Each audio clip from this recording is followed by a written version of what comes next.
Boa tarde. Bom, estou aqui com o professor Carlos Adriano Ferraz. Professor, obrigado por ter me recebido aqui. Muito obrigado pelo convite para participar dessa conversa sobre um tema tão urgente, eu diria, né? Que é a ideia de liberdade, especialmente liberdade de expressão. Muito bem. O professor Carlos Ferraz, ele é formado em filosofia pela Universidade Federal de Pelotas, tem mestrado em filosofia pela Universidade Federal de Santa Maria, possui doutorado em filosofia pela PUC do Rio Grande do Sul, fez estágio doutoral junto ao programa de pós-graduação em filosofia na State University of New York e também fez o Visiting Scholar na Universidade de Harvard, nos Estados Unidos, e atualmente ele é professor do departamento do programa de pós-graduação em filosofia da Universidade Federal de Pelotas. A atuação do professor Carlos Ferraz é na área de filosofia, especialmente nos temas de ética, filosofia do direito, contratualismo, direito natural e filosofia da religião. Ele também é membro da International Associate Member da American Philosophical Association e consultor ad hoc das agências Fulbright e Alexander von Humboldt Stiftung Foundation. Muito bom, professor. Fico muito feliz de tê-lo aqui conosco para essa nossa conversa a respeito da liberdade de expressão. Então eu gostaria de saber do senhor o que o senhor tem visto em relação a esse tema que está tão premente na nossa sociedade, com os últimos acontecimentos e baseado na filosofia, no direito, na política. O que o senhor teria a nos dizer sobre a liberdade de expressão? Bom, eu acho que antes de nós falarmos em liberdade de expressão, seria importante realmente nós resgatarmos um pouco aqueles que são, digamos, os substratos teóricos da ideia de liberdade de expressão. Isso porque o que eu tenho visto atualmente na mídia é uma certa vulgarização da ideia de liberdade de expressão. Todos os meios de comunicação têm frequentemente evocado a ideia de liberdade de expressão, tem se falado muito em liberdade de expressão, uns condenando, outros em defesa. No entanto, eu não tenho visto uma discussão mais séria e mais pormenorizada em torno daquilo que significa a própria liberdade de expressão, ou seja, o que está em jogo quando nós falamos em liberdade de expressão. O termo, tal como ele vem sendo colocado em pauta hoje pela mídia, a meu ver, ocorre de uma forma bastante vazia, bastante superficial mesmo, né? E muitas vezes até assignificativa, porque não se diz aquilo que se pretende afirmar quando se propõe a ideia de liberdade de expressão. Então, de um ponto de vista mais histórico, eu diria que nós precisaríamos resgatar um pouco a própria ideia de natureza humana, né? Por que resgatar a ideia de natureza humana? Porque a liberdade de expressão, a meu ver, ela está muito ligada a uma habilidade que nos torna particulares enquanto humanos. E essa atividade é a nossa atividade racional. E essa ideia ela nos remete diretamente à Grécia Antiga, especialmente ao berço, né, da filosofia ocidental, quando nós falamos em autores como Sócrates, Platão, dentre outros, né? E eu me refiro a esses em particular porque eu sempre costumo mencionar uma obra, né, que aparece para mim como uma espécie de paradigma do pensamento filosófico, que é Criton, de Platão. Essa obra é interessante porque nela Sócrates já está condenado, né, condenado à morte pela cicuta por corromper a juventude ateniense, né? E Criton, que é um amigo de Sócrates, ele planeja que Sócrates fuja da prisão. Inclusive ele faz todos os arranjos necessários para que Sócrates fuja e vá viver na Tessália. Mas ele quando tenta convencer Sócrates, ele tem um dilema, porque na verdade ele sabe que Sócrates não vai escutar qualquer proposta que seja motivada por sentimentalismo, por aspectos meramente sensíveis, né? Por quê? Porque Sócrates, segundo ele, é um sujeito que age tendo a razão como uma bússola. né? E aí, claro, ao final da história a gente sabe, né? Ele não convenceu Sócrates a fugir, Sócrates aceitou a condenação, tomou a cicuta e morreu. Mas o interessante desse diálogo, desse breve diálogo, é que fica claro ali a pretensão da filosofia de não se pautar por sentimentos, por volições, desejos apenas, mas ter como bússola, digamos assim, como orientação, a razão ou ainda o logos, que no grego não significa apenas razão, mas significa também expressão, significa discurso. Então aí nós temos, me parece, uma pista para começarmos a compreender o que é a liberdade de expressão. Ou seja, a liberdade de expressão é uma atividade particularmente humana, ou seja, somente nós somos capazes de usar da razão, de usar da liberdade, uma vez que animais não são livres.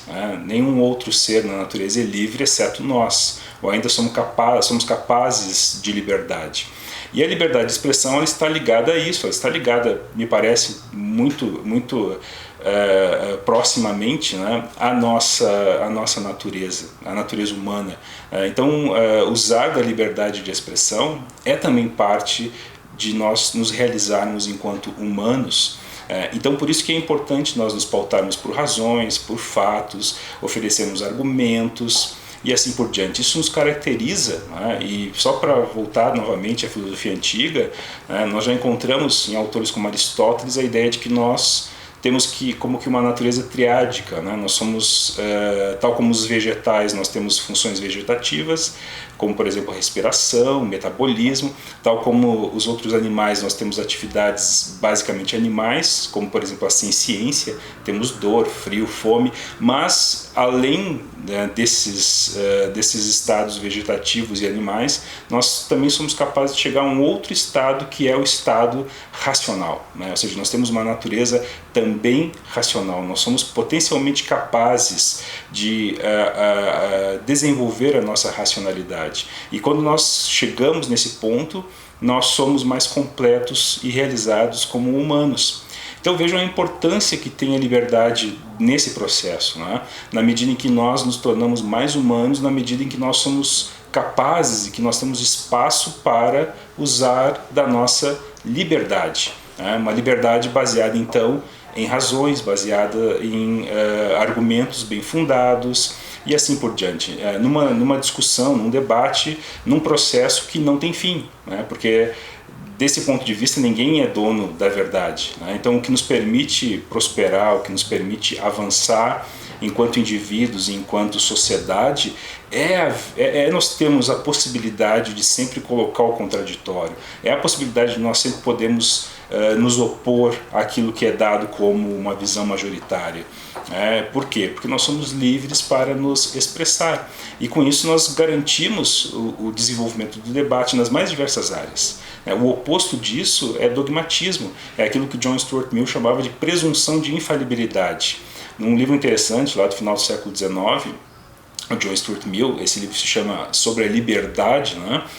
Nesse livro o John Stuart Mill caracteriza de uma forma muito interessante tanto a liberdade de pensamento, que é menos problemática na medida em que ela se restringe à nossa liberdade de pensarmos aquilo que nós quisermos, mas ele distingue essa liberdade de pensamento de uma liberdade de expressão, ou seja, que é quando nós entramos no campo social, é quando nós então passamos a discutir com os demais ideias, posturas, ideologias, pretensões políticas, ideias políticas, e isso então é algo que demanda essa discussão, a liberdade de expressão. O contrário disso, ele diz, é presunção de infalibilidade, é o sujeito que não aceita o contraditório, é o sujeito que não aceita mais que outro apresente uma postura, uma posição que não se enquadre naquilo que ele entende como sendo a verdade. Porque ainda que nós estejamos, segundo John Stuart Mill, seguros da nossa posição, disso não se depreende que nós estejamos absolutamente certos da nossa posição. Então nós temos que sempre estar abertos ao contraditório, a opiniões que sejam divergentes.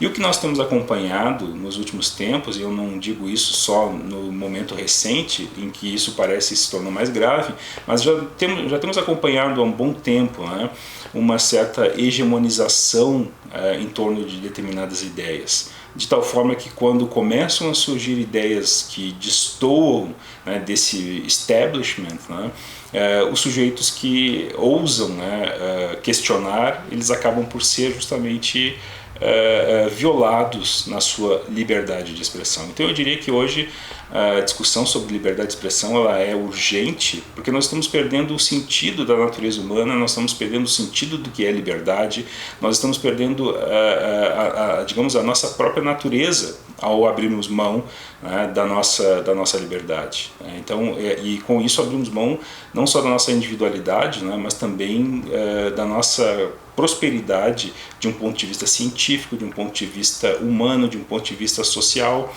Por quê? Ora, porque na academia há uma hegemonia, né? No meio acadêmico nós temos uma hegemonia hoje, né? No meio midiático também existe agora uma hegemonia, né? No meio político vem surgindo uma hegemonia, no meio judiciário vem surgindo também, se consolidando uma hegemonia. Ou seja, nós estamos vendo uma hegemonia em todas as esferas sociais, né? De tal forma que nós nos perguntamos, onde é que nós vamos exercitar a nossa liberdade de expressão a partir de agora? Será que nós vamos ficar apenas com a nossa liberdade de pensamento e mesmo assim com medo, né, de pensar certas coisas que não são aceitas, né, pelo mainstream? Ou nós vamos poder nos expressar aonde? Professor, o senhor falou sobre a origem da liberdade de expressão, a questão filosófica e esse sentimento do que significa a liberdade de expressão. E olhando para o nosso caso no Brasil, a nossa Constituição Federal em 88 trouxe no artigo 5º que todos são iguais perante a lei, sem distinção de qualquer natureza, garantindo-se aos brasileiros e aos estrangeiros residentes no país a inviolabilidade do direito à vida, à liberdade, à igualdade, à segurança e à propriedade. E lá no inciso 9 é expresso que é livre a expressão da atividade intelectual, artística, científica e de comunicação, independentemente de censura ou licença. O senhor entende que esse texto constitucional ele trouxe esse sentimento de liberdade de expressão, dessa origem que o senhor mencionou? Como que o senhor interpreta isso? Na minha opinião, ele esclarece, né, aquilo que eu vinha colocando antes, né, sobre a importância da liberdade de expressão, da liberdade religiosa, né, liberdade de credo, enfim, né, essas liberdades elas estão garantidas constitucionalmente, né, ou seja, a partir da redemocratização do país, o que nós vimos foi uma preocupação, né, dessa Constituinte em assegurar que a partir daquele ponto nós teríamos no Brasil a liberdade de nos expressarmos, a liberdade de sermos críticos, a liberdade de sermos defensores, né? Não apenas críticos, mas defensores.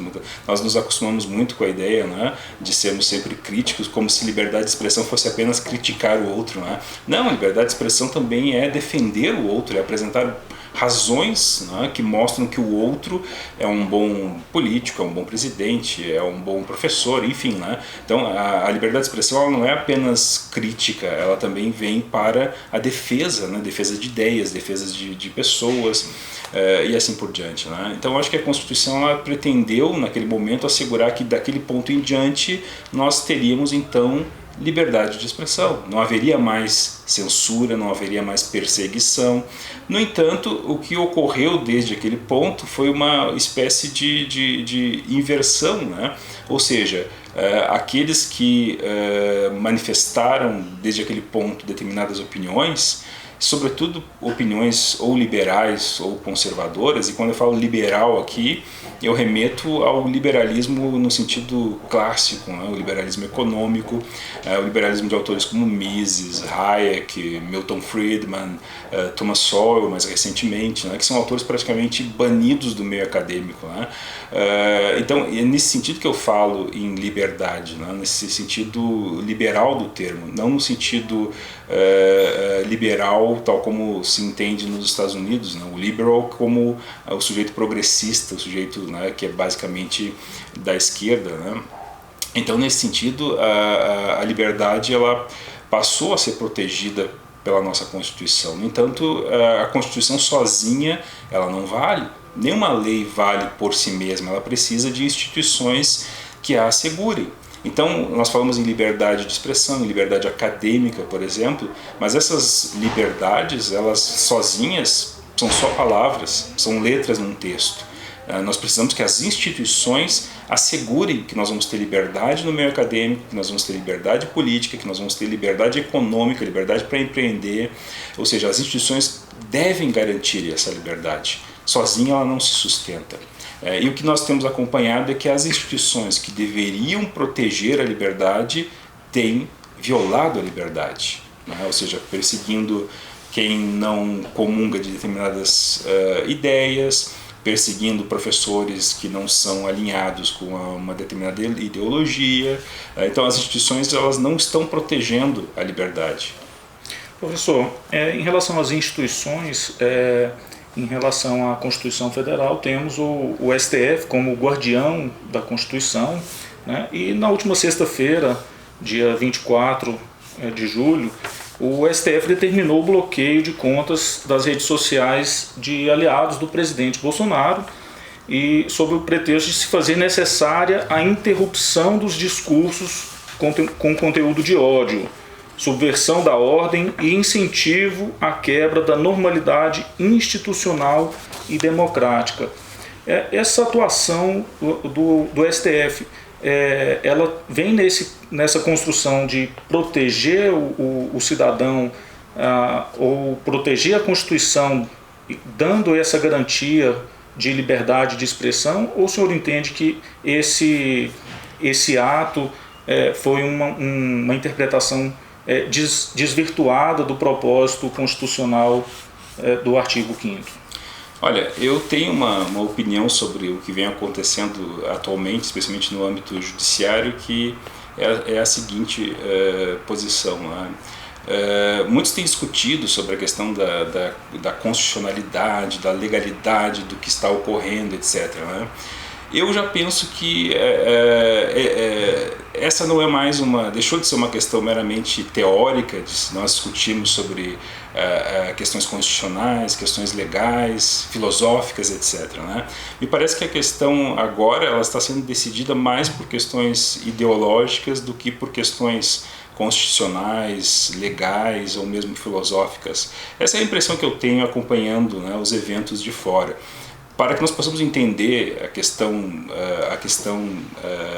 concreta do que está acontecendo, me parece que nós temos que entendê-la de um ponto de vista não mais filosófico, constitucional, justificatório, etc., né? Me parece que ela só se explica, ela só se faz compreender na medida em que nós vemos que os envolvidos, né, em todo esse debate, eles estão mais motivados politicamente, ideologicamente, do que propriamente de um ponto de vista, digamos, constitucional ou mesmo legal. Porque o que nós acompanhamos é que há um real discurso de ódio, por exemplo, contra o presidente Bolsonaro.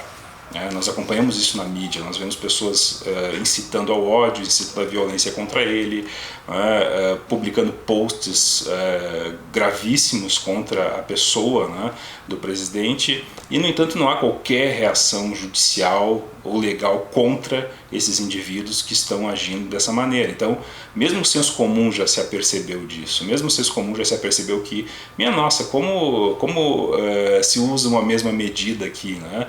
Não se usa, né? Não se está usando da mesma medida.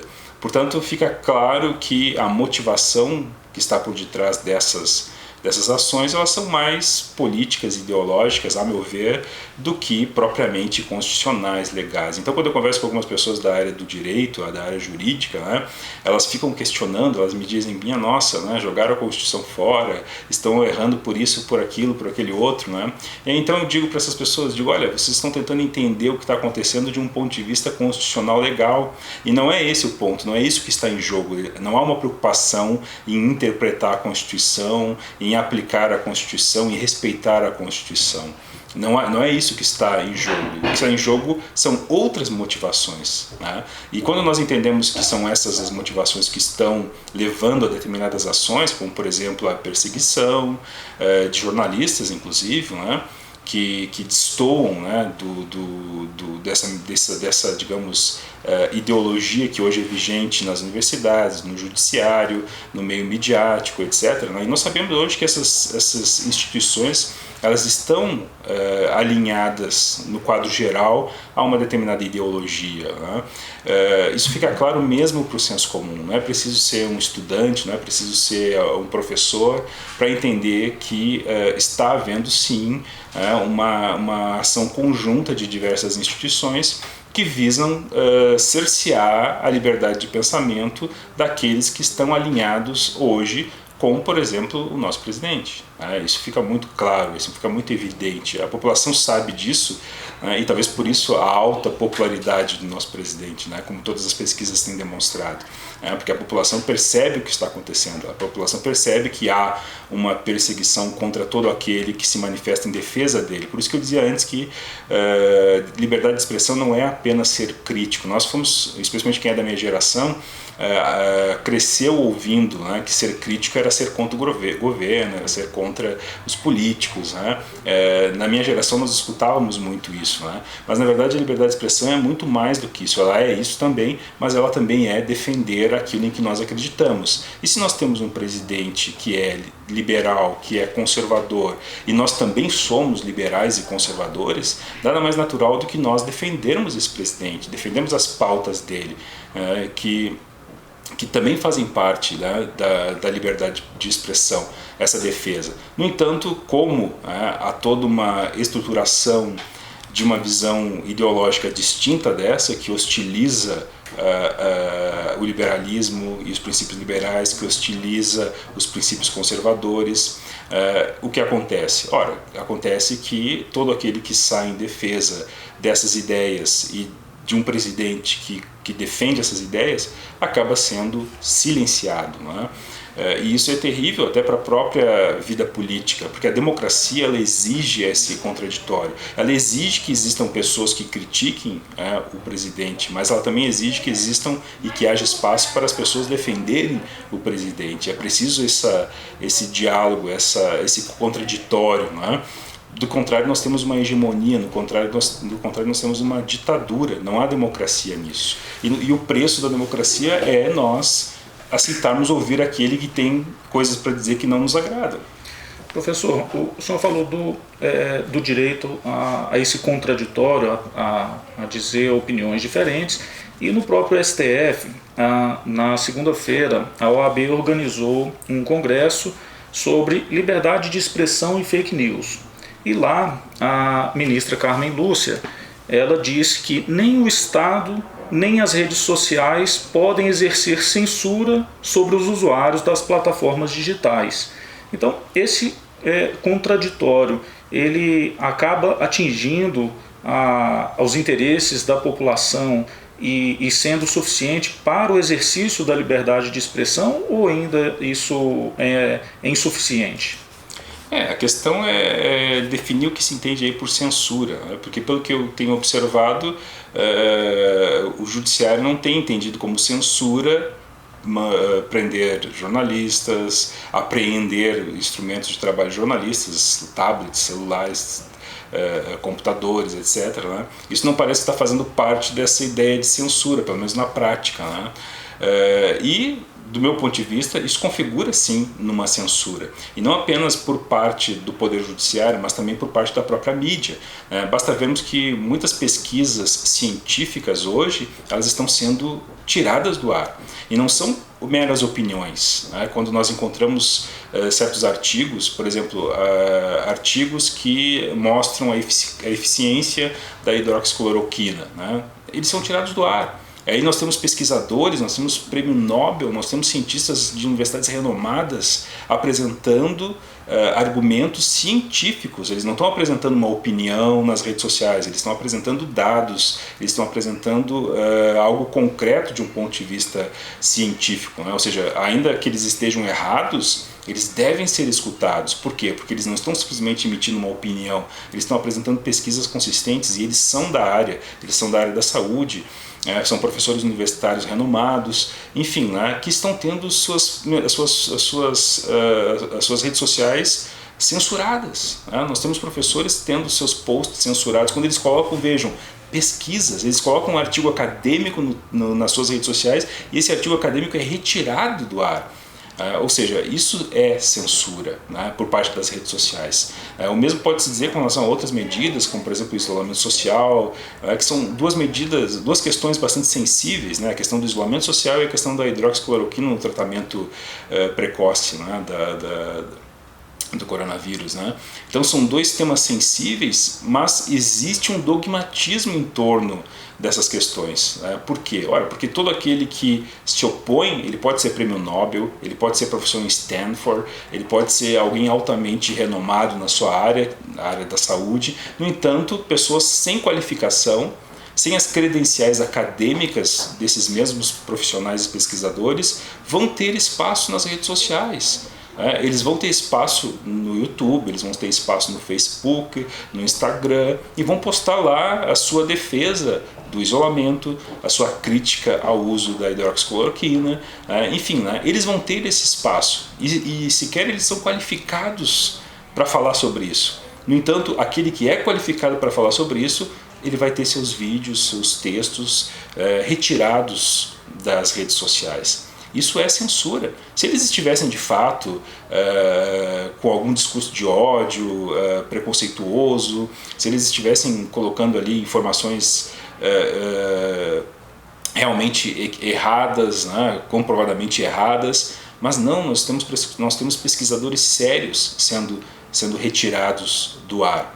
Isso mostra que nós estamos sim vivendo uma censura. A censura é evidente, é muito bonito falar em liberdade de expressão. Por isso que eu falava antes que antes de nós discutirmos liberdade de expressão, nós temos que entender o que é a própria liberdade de expressão e em que medida ela importa para nós, enquanto humanos e enquanto sociedade. Nós precisamos entender isso, né, para entender a importância que tem a liberdade e como ela está sendo, nesse momento, tolhida, ela está sendo violentada. A liberdade de expressão hoje, ela está sendo, e não é só no Brasil, mas no Brasil também ela está sendo violentada. Então não adianta algum ministro do STF elogiar a liberdade de expressão, elogiar a Constituição. Não bastam palavras, a instituição mesma precisa proteger esse valor.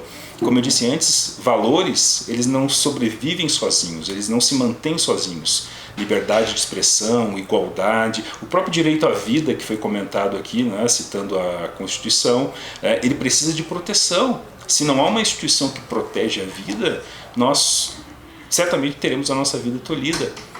Então é o caso, por exemplo, do aborto, né, que na minha opinião também envolve um discurso de ódio, né? Na medida em que nós temos uma população, que nós temos pessoas que estão sendo violadas no seu direito à vida, e hoje nós sabemos pela ciência, não é uma questão religiosa, nós sabemos pela ciência, especialmente pela embriologia, que desde a concepção nós temos ali uma pessoa humana, viva, individual.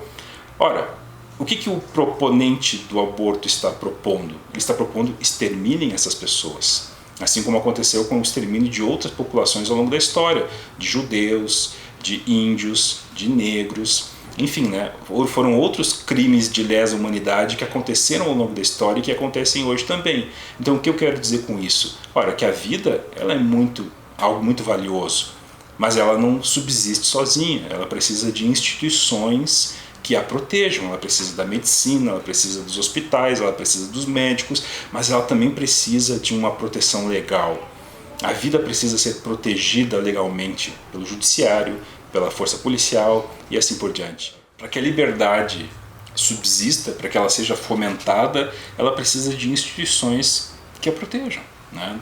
Então, se o judiciário, se o âmbito político, né, agora se discute essa questão da PL sobre as fake news, né? Se o âmbito político, judiciário e mesmo universitário e midiático não protegem a liberdade, não asseguram a liberdade, ela acabará sendo tolhida inevitavelmente. Nós precisamos dessas instituições. E o que nós estamos vendo agora? Nesse momento o que nós vemos é que as instituições que supostamente deveriam proteger a liberdade, eventualmente elas protegem no discurso, né? Mas a prática, que é o que nos interessa aqui, é outra, né? E não assegura a liberdade. Professor, ontem os médicos lá nos Estados Unidos terminaram um congresso, o American Fourth Line Doctor Summit, que foi a cúpula dos médicos da linha de frente da América, e eles publicaram os seus vídeos, e esses vídeos foram removidos pelas plataformas digitais, pelo YouTube, pelo Facebook, pelo Instagram, pelo Twitter, e foram tolhidos, até mesmo a página na internet também foi censurada, né? E isso acontecendo nos Estados Unidos, onde se supõe que a liberdade de expressão seja mais preemente, né? E se valendo ainda da primeira emenda da Constituição dos Estados Unidos, onde ela diz que o Congresso não deverá fazer qualquer lei a respeito de um estabelecimento de religião ou proibir o seu livre exercício ou restringindo a liberdade de expressão ou da imprensa, ou o direito das pessoas de se reunirem pacificamente e de fazerem pedidos ao governo para que sejam feitas reparações de queixas. Ou seja, eles estavam ali reunidos fazendo queixas, fazendo reclamações e apresentando resultados das pesquisas que eles estavam desenvolvendo. E mesmo assim, sendo médicos, nos Estados Unidos foram cerceadas, as publicações deles foram censuradas. Então, essa censura que está acontecendo no Brasil, mas não só no Brasil, nos Estados Unidos também, em outros lugares, tem uma solução para isso? O que o senhor vê como caminho a ser seguido nesse momento? Bom, eu acho que esse exemplo ele esclarece um pouco daquilo que eu havia colocado antes, né, sobre os pesquisadores que estão tendo as suas pesquisas censuradas pelas redes sociais, né? Ou seja, nós estamos falando não de pessoas comuns, né? Nós estamos falando de pesquisadores, de cientistas que estão avançando as suas pesquisas, mostrando, por exemplo, né, a eficiência do uso da hidroxicloroquina no tratamento precoce da Covid-19. Nós temos aqueles que estão questionando também as medidas de isolamento social, que teriam causado mais danos do que benefícios. Nós estamos falando de pessoas comuns que estão expressando as suas opiniões nas redes sociais. Nós estamos ali acompanhando cientistas, estamos acompanhando acadêmicos, pessoas que pesquisam naquela área, pessoas que são responsáveis. E elas estão, vejam, né, sendo tolhidas na sua liberdade de expressão, mesmo num país que dá espaço, inclusive, para que membros da Ku Klux Klan falem na televisão. Ou seja, para a mídia importa mais não permitir que médicos falem em favor da hidroxicloroquina nas redes sociais e na mídia do que um sujeito preconceituoso, de um racista da Ku Klux Klan falando sobre segregação racial e perseguição a imigrantes nas redes sociais e na televisão. Ou seja, isso eles permitem, né? Vejam o grau em que nós chegamos, né? Ou seja, nós percebemos com isso que a preocupação não está tanto com o discurso de ódio ou com a falta de cientificidade. Não é esse o ponto. O ponto é que nós temos uma narrativa que foi estabelecida como a narrativa oficial. E dado que nós temos uma narrativa oficial, qualquer narrativa que a ela se oponha deve ser suprimida, deve ser colocada para fora das redes sociais, deve ser afastada do povo, né, ou das pessoas em geral, né, que teriam acesso a essas informações. Nós estamos tolhendo as pessoas de terem acesso à informação, primeiramente, mas talvez inclusive a medicamentos que possam vir em seu benefício, no caso de um tratamento, por exemplo, né, como é o que acontece agora com essas pesquisas que estão sendo apresentadas por esses pesquisadores. Então veja o dano que a falta de liberdade de expressão causa, mesmo à saúde. Não é só no âmbito acadêmico, não é só no âmbito judiciário e político que a falta de liberdade de expressão ou a perseguição, a censura causam danos. Elas causam danos também no âmbito científico e da saúde, como ocorre agora com essas pesquisas. E isso é algo que nós estamos acompanhando no mundo inteiro, especialmente quando diz respeito à questão da atual pandemia. Então, me parece que existe essa narrativa oficial que foi imposta pela Organização Mundial da Saúde, sabe-se lá por quais interesses, mas ela estabeleceu uma narrativa e essa narrativa foi adotada quase que do mundo inteiro. Então há uma hegemonia. No entanto, esse é o ponto interessante, sempre há vozes que destoam. Esse é um ponto interessante, mesmo em ditaduras. Em ditaduras, vejam, há pessoas que morrem, há pessoas que são presas. Por quê? Olha, porque há em nós um ímpeto à liberdade que se manifesta mesmo nas situações mais adversas à liberdade. Então, embora nós estejamos num momento bastante assustador hoje, eu diria, e agora eu estou pensando aqui nacionalmente, eu penso aqui no nosso caso no Brasil, nós estamos de fato num momento bastante preocupante. No entanto, nós sabemos que mesmo diante de uma perseguição sistemática contra aqueles que vêm em defesa de determinadas ideias, que são críticos de outras ideias, nós vemos que essas pessoas elas se insurgem, elas como que começam uma espécie de desobediência civil. E aí isso me remete a um autor chamado John Locke, que também é um dos precursores do liberalismo e também da própria ideia de liberalidade. No segundo tratado sobre o governo, ele nos fala sobre a liberdade, a distingue inclusive da licenciosidade, que é uma distinção bastante importante também quando a gente fala em liberdade de expressão. Ele diz o seguinte, ele diz que a liberdade não é cada um fazer aquilo que bem entende, porque imaginem, vejam o que ele acrescenta, imaginem a opressão em que nós não cairíamos se a vontade de alguém fosse o critério, ou seja, se a liberdade de alguém fosse o critério. Então ele distingue a liberdade, que não é fazer o que bem se entende, e da licenciosidade, que é fazer o que der na cabeça, digamos assim. Então a liberdade ela está ligada à racionalidade, ela está ligada à responsabilidade, a oferecer bons argumentos, etc. E o que nós percebemos é que as pessoas hoje que estão sob perseguição, elas justamente são pessoas que estão de acordo com essa ideia de liberdade. Elas estão apresentando argumentos, elas estão apresentando dados, elas estão apresentando bons fatos para justificar suas posições. E mesmo assim elas estão sendo tolhidas nas suas liberdades, especialmente na liberdade de expressão. E tolhidas por aquelas instituições que deveriam proteger esse seu direito. Então vejam a gravidade do problema que nós estamos enfrentando. E ainda quanto ao Locke, então, nesse mesmo livro, ele trata da desobediência civil, que é quando nós podemos, quando estamos diante de um poder ditatorial, de um poder que vem usurpando os nossos direitos, Isso depois reaparece na primeira carta, na Carta da Revolução Norte-Americana, no primeiro parágrafo da Carta da Revolução Norte-Americana, que tem uma base inspirada em John Locke.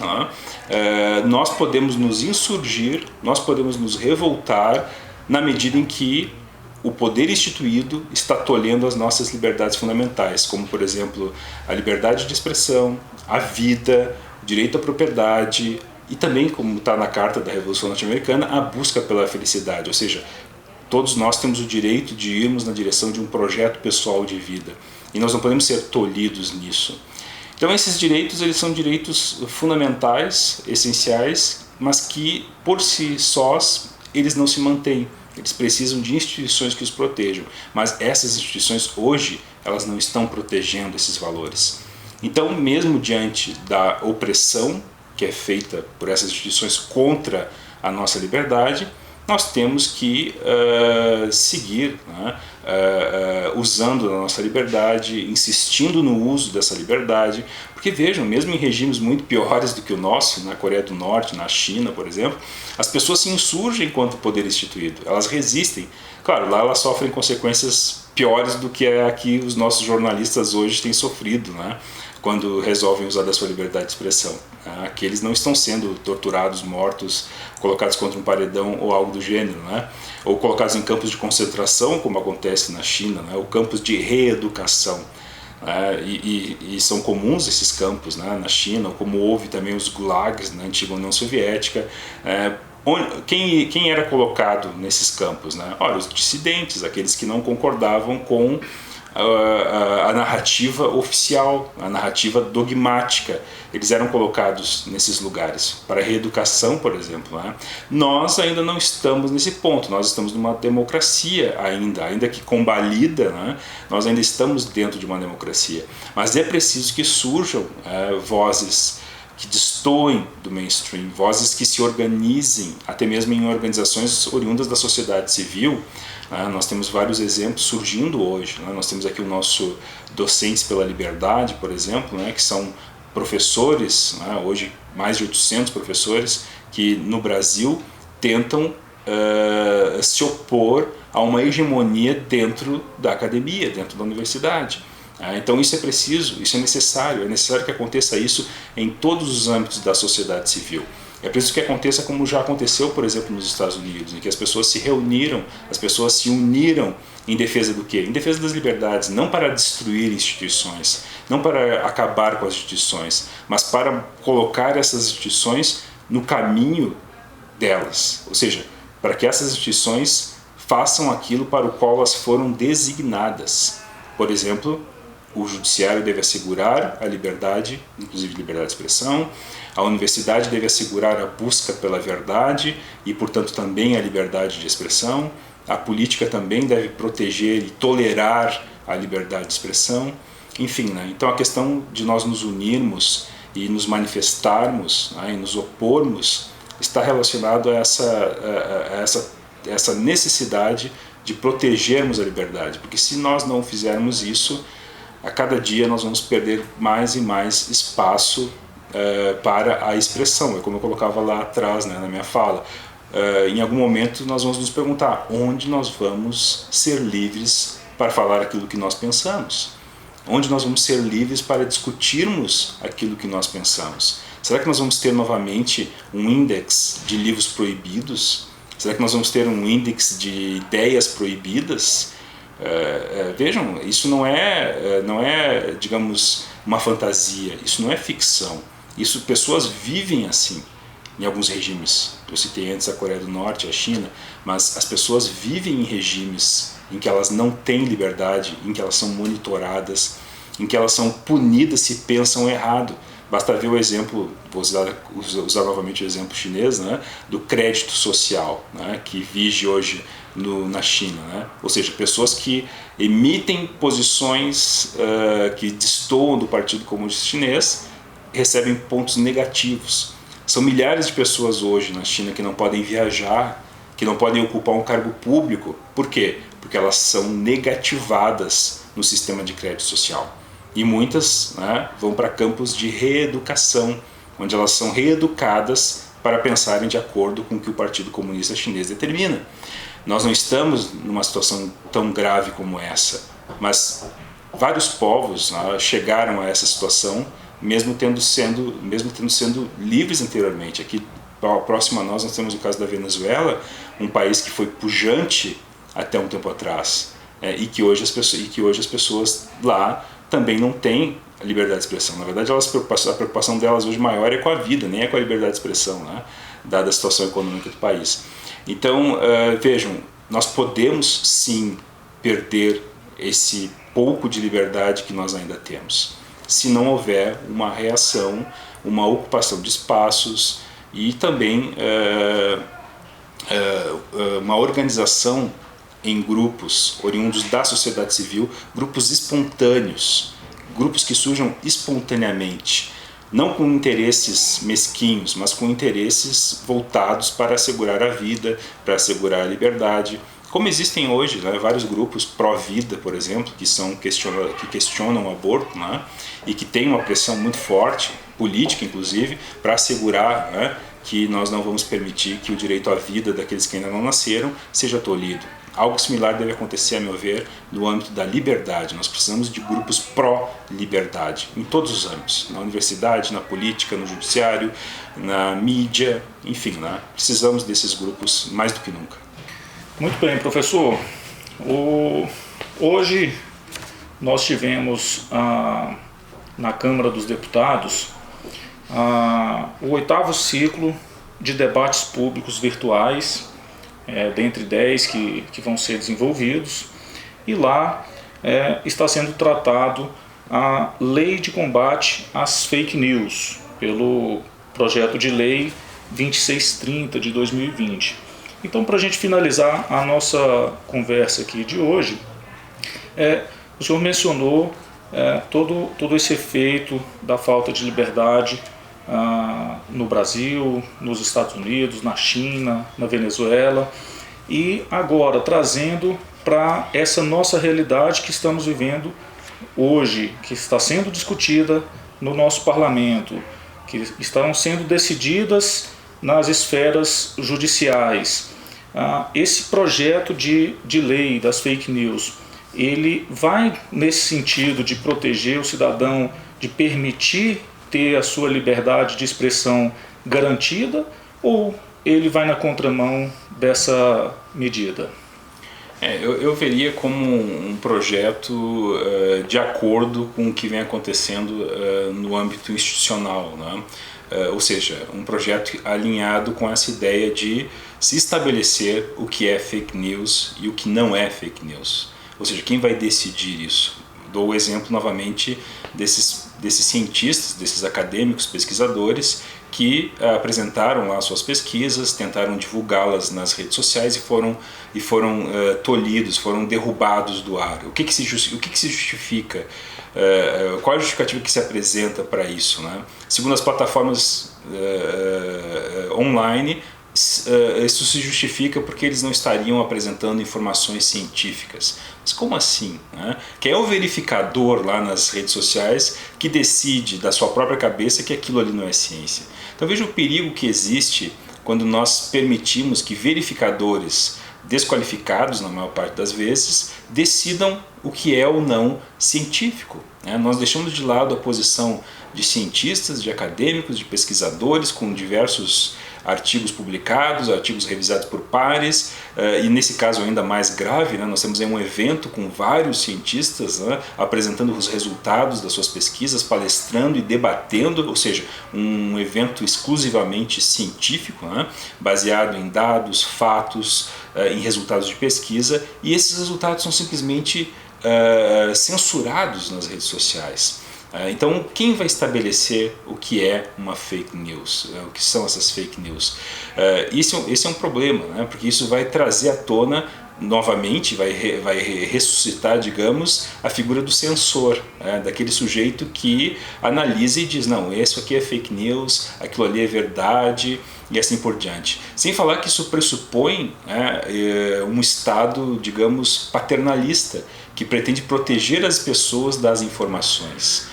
Ou seja, o Estado vai decidir o que é verdade e o que não é verdade para proteger supostamente as pessoas de terem contato com informações que não são verdadeiras, como se as pessoas elas próprias não fossem capazes de discernir o que é ou não uma informação convincente. Na verdade, as pessoas, cabe a elas escolherem em que elas vão acreditar. Cabe ao sujeito decidir, por exemplo, individualmente, se ele quer ou não usar da hidroxicloroquina num tratamento precoce, caso ele esteja com Covid-19. Cabe ao indivíduo decidir se ele quer ou não tomar essa medicação, mas para que ele possa decidir se ele quer ou não, ele precisa estar informado, e ele não estará adequadamente informado e a sua liberdade será restringida na medida em que ele só tiver uma informação.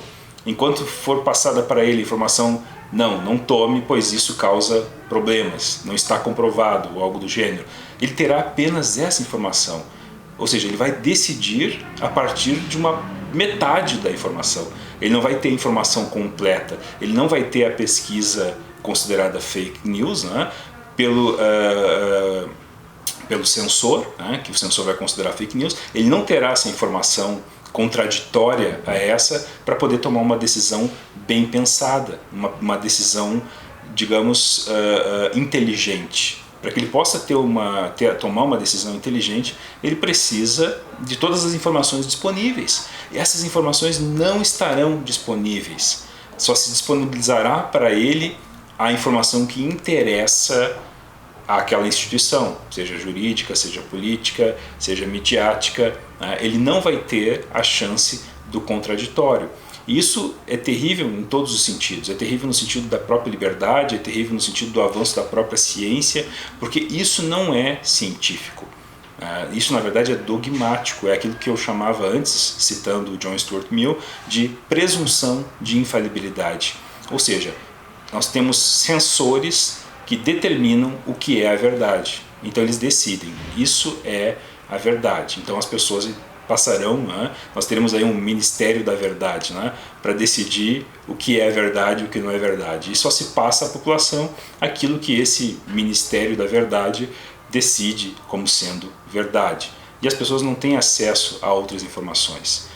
E hoje, esse é um ponto interessante, com o avanço das redes sociais, muitas informações realmente inúteis, talvez boa parte delas seja inútil, muitas informações inúteis foram sendo apresentadas. No entanto, esse é um preço que nós pagamos, é um preço aceitável. Ter esse universo de informação inútil é um preço que nós aceitamos pagar para ter as outras informações que são úteis, para termos mais informações. Então hoje nós temos esse acesso, mas isso assusta quem? Isso assusta aquele que não é simpático à liberdade. Contrariamente ao liberal, que justamente quer que nós tenhamos mais liberdade em todos os seus planos, liberdade econômica, liberdade para empreender, liberdade acadêmica, liberdade política e liberdade de expressão, inclusive, ainda que as pessoas me digam coisas que me desagradam, eu não posso tolher as suas opiniões. É como se em aula, eu como professor, não permitisse que alunos que discordam de mim falassem. Ou seja, isso seria uma posição dogmática e inaceitável. Eu tenho que escutar aquilo que o outro tem a dizer e responder a isso. Muitas vezes nós podemos mudar de ideia. Eu mesmo sei, por experiência, que às vezes nós repensamos algumas ideias porque nós temos acesso ao contraditório, a posições que não são aquelas com as quais nós simpatizamos mais. E isso nos faz repensar as nossas posições. Eu mesmo, pessoalmente, dando um testemunho pessoal, já mudei algumas posições filosóficas por conta de um contato com posições que eram opostas às minhas. Ou eu mudei, ou eu alterei, mas enfim, por que isso aconteceu? Por que hoje eu me considero alguém que está mais maduro filosoficamente? Ora, porque eu escutei o contraditório, eu escutei as outras opiniões. Mas imagine se nós não tivéssemos isso. Nós não avançaríamos nem individualmente nem socialmente. Então nós precisamos da liberdade mais do que nunca.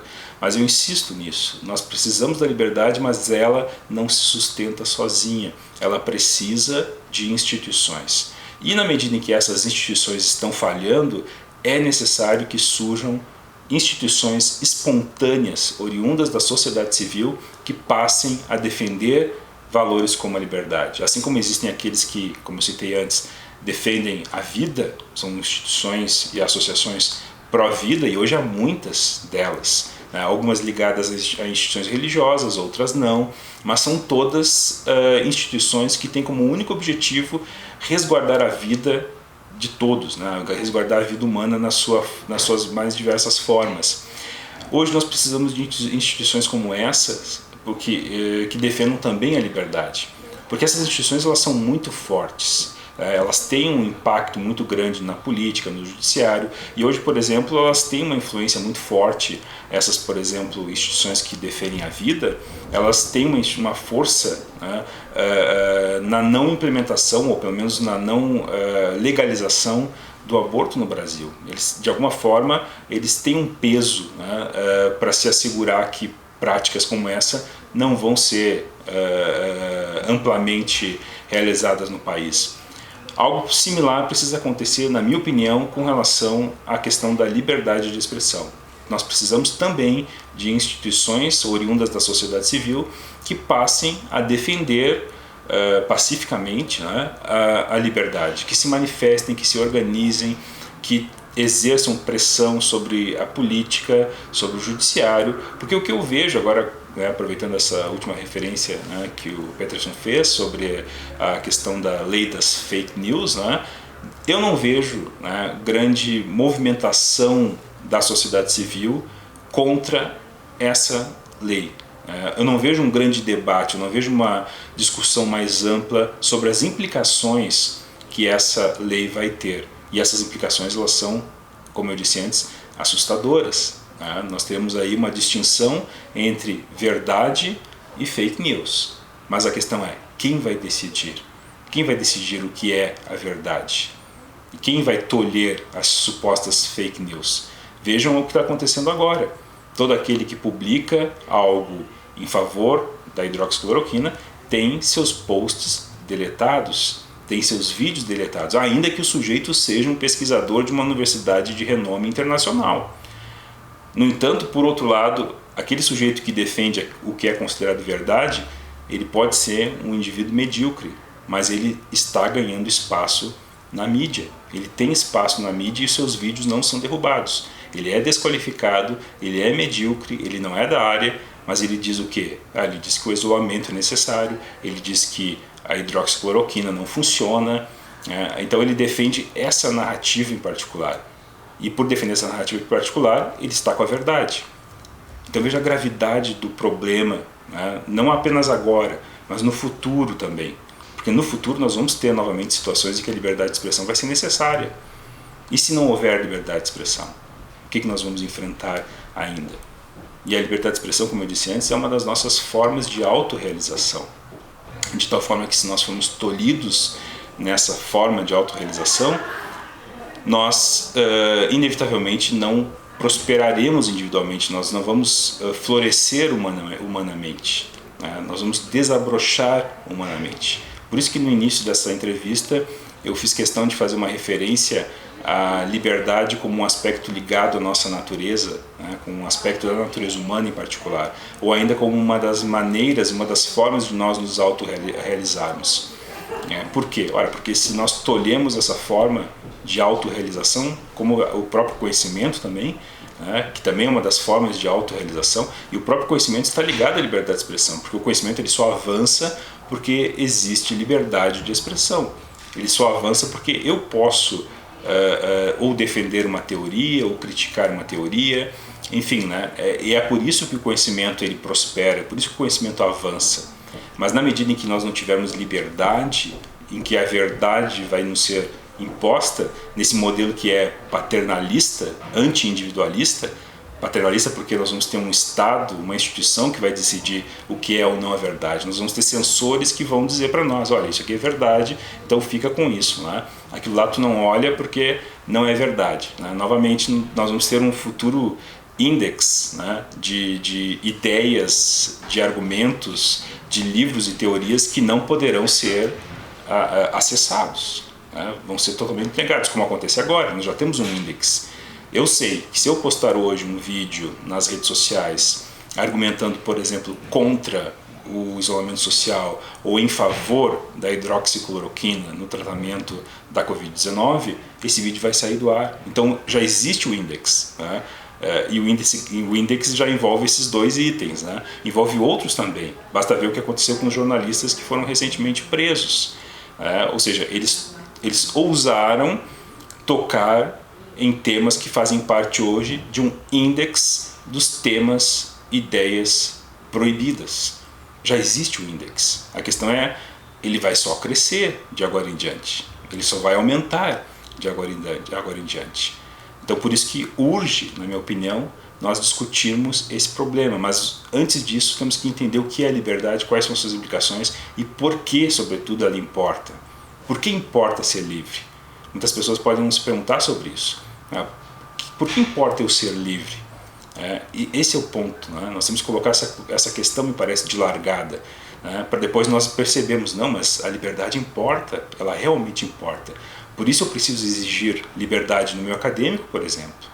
Por isso eu preciso exigir liberdade política, liberdade de não ser tolhido no meu direito a falar o que eu penso. Um direito que está na Constituição, inclusive, que está como uma cláusula pétrea na nossa Constituição, mas que não está sendo levada em consideração. A questão agora, ela não é, na minha opinião, jurídica, ela é uma questão ideológica, ela é uma questão que só pode ser compreendida de um viés ideologizado, de um viés ideológico. E só isso explica algumas ações. Algumas ações hoje do judiciário, elas não são compreendidas à luz da legalidade ou da Constituição. Elas são compreendidas à luz de uma ideologia que julga ser detentora da verdade e assume uma presunção de infalibilidade, não aceitando qualquer postura que lhe seja contrária. Professor, muito obrigado por essa aula que o senhor nos trouxe aqui e ficamos então acompanhando os próximos passos desse imbróglio de cerceamento da liberdade de expressão que a gente está vivendo e convidamos os nossos ouvintes a fazer parte do DPL, Docentes pela Liberdade. Eu sou o professor Peterson Dayan, sou o diretor financeiro e de patrimônio do DPL, então sejam todos muito bem-vindos ao DPL e façam parte dessa corrente de pessoas que querem o bem do país e estão lutando pela nossa liberdade em todos os seus aspectos. Professor, muito obrigado. Obrigado, eu também agradeço muito essa possibilidade de poder falar aqui novamente no DPL, né?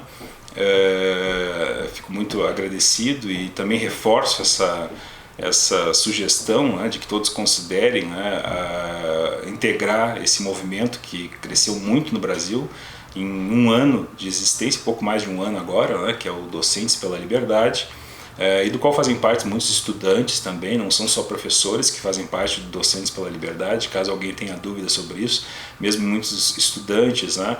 Enfim, né, aqueles que querem a liberdade de uma maneira geral, no meio acadêmico em particular, são fortemente convidados a participar, né, das atividades do DPL, integrar os grupos, né? Hoje nós somos divididos em estados, né? Nós temos DPLs em todos os estados do Brasil, e dentro desses estados, né, nós temos também os grupos, né, temáticos, né, nós das humanidades, das áreas técnicas, da saúde, nós vamos nos dividindo e formando grupos, né, particulares dentro de áreas, para ver o que nós podemos fazer, né, para levar mais liberdade para dentro da universidade.